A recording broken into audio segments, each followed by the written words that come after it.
O assunto é sério e vamos falar um pouco sobre vida e morte e por que holding familiar. O destino inexorável da nossa vida, ao final dela, é a passagem ao falecimento, conforme a crença de cada um. Cada ser humano, cada família, cada grupo lida com as suas perdas das suas maneiras, conforme sua fé, sua filosofia ou sua não fé, não importa.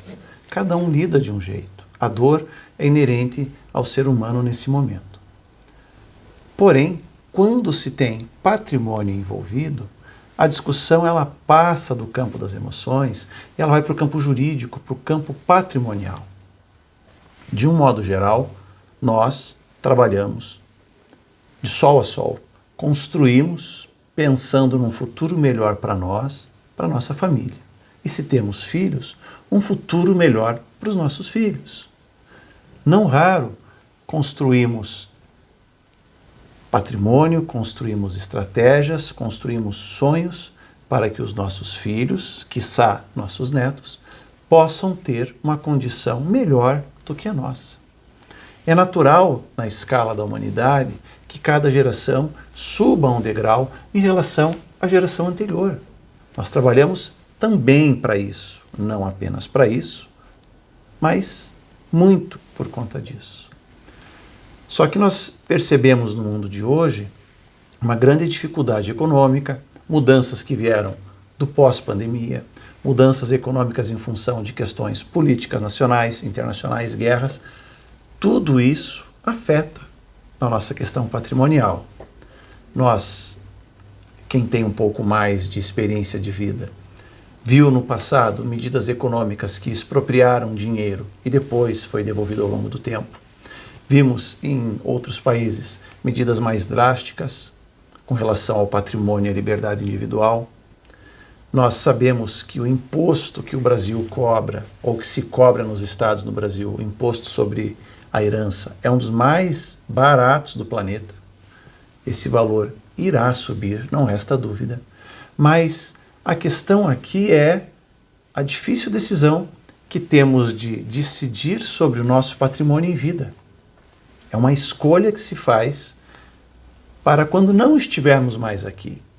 É um pouco difícil, às vezes, olhar para esse fato, mas essa decisão precisa ser tomada.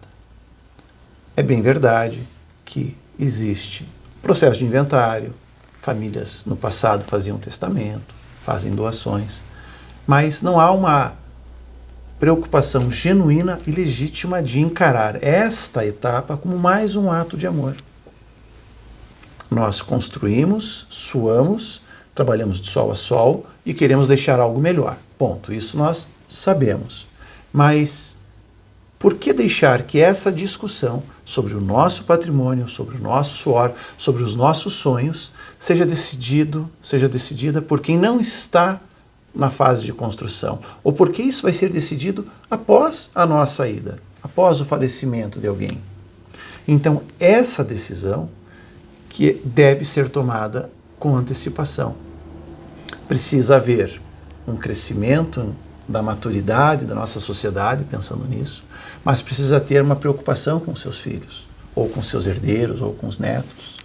Então, a decisão em se fazer planejamento sucessório em vida, ela é bem-vinda, ela é genuína, ela é um ato respeitoso, uma demonstração de amor por aqueles que ficam ou que ficarão após o nosso falecimento.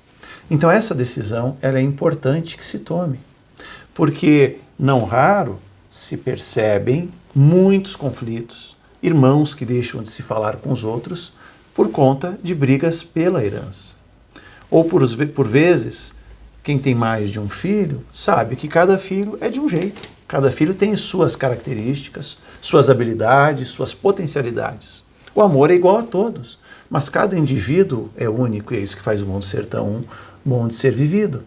Mas o pai e a mãe, não diria que tem o dever, mas tem uma clara possibilidade de continuar cuidando dos seus filhos, mesmo quando já não estiverem mais aqui nessa vida.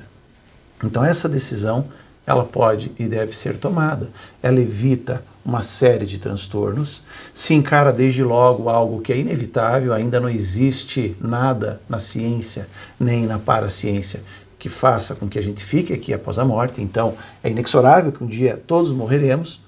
Não adianta também fingir que isso não vai acontecer e não gastar, às vezes, um pouco de energia para que isso seja algo mais ameno. Então é importante encontrar um ponto de equilíbrio emocional e aí partir para o planejamento patrimonial. E aí que vem a questão das holdings.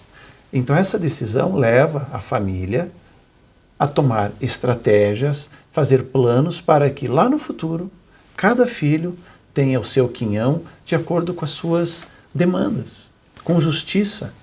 Não só com a justiça matemática, com a divisão no popular, passa a régua e o saldo divide por 2 ou por 3 ou por quantos forem. Não, ela passa pela justiça daquele pai, daquela mãe, que trabalharam de sol a sol, colocaram aquelas pessoas no mundo e no final da vida querem também continuar fazendo o bem por elas. Então é nesse sentido, é nesse ponto que é importante esse despertar para o planejamento sucessório. A holding é uma das estratégias de planejamento sucessório. Nos parece a que melhor acomoda todas as demandas da família brasileira. Ela gera uma proteção fiscal, gera uma organização do patrimônio, ela pode permitir, por exemplo, a inclusão de pessoas que não seriam legalmente agraciadas na herança. Um sobrinho, uma pessoa importante, um amigo, um cuidador, não importa, né? Desde que sejam seres humanos, né? Não há herança para animais ainda no nosso ordenamento jurídico. Então essa perspectiva faz com que seja importante a estrutura desse planejamento. Então, de posse dessas informações, da possibilidade de construir um planejamento sucessório que não dependa de doações, que não dependa de testamentos, que não dependa de estruturas caras, porque holding não é só para quem tem muito patrimônio, é para qualquer pessoa que tenha interesse em planejar a sua sucessão em prol do benefício dos seus herdeiros. Então, este conteúdo não tem um viés jurídico muito elevado, mas ele traz uma mensagem importante que é a percepção de que a morte chegará para todos e que é um ato generoso fazer o planejamento em vida para que os herdeiros, os filhos, sejam lá quem forem as pessoas agraciadas por vocês, tenham isso respeitado, para que não haja conflitos, para que esta família ou estas pessoas, além da perda, não tenham outros tipos de problema. A dor da perda é de cada um, mas pelo menos nesse cenário a condição patrimonial, o planejamento dessa sucessão fica organizado. Se você pensar num filho adolescente, e a adolescência me parece hoje que vai além dos 20 anos, talvez ele não tenha a condição econômica, não tenha a visão ou a condição emocional de organizar um inventário, um planejamento, se houverem problemas, discussões, dívidas, se eventualmente aparecem pessoas dizendo que também tem direito àquela herança ou que tem alguma confusão patrimonial. Então esse jovem, além de estar afetado com a perda de uma pessoa super importante na vida dele, que os pais são as pessoas mais importantes que a gente tem na nossa vida depois que a gente tem filhos, então eles vão ter que lidar com uma questão que não tem o preparo emocional, nem talvez o preparo financeiro, ou conhecimento técnico, ou discernimento para tomar as melhores decisões. Então, é uma maneira de garantir a segurança emocional e patrimonial desses jovens, caso, evidentemente, seja essa a situação. Existem outros jovens que têm outras perspectivas, mas cada família tem a sua cultura individual. Mas o planejamento da sucessão, independente de credo, ele deve ser ponderado. Tá ok? Então a mensagem importante é essa: planejamento patrimonial é um ato de amor, pode ou deve ser pensado em vida. Uma vez que se tome essa decisão, não há mais que se procrastinar e aí deve-se procurar os meios necessários para garantir isso.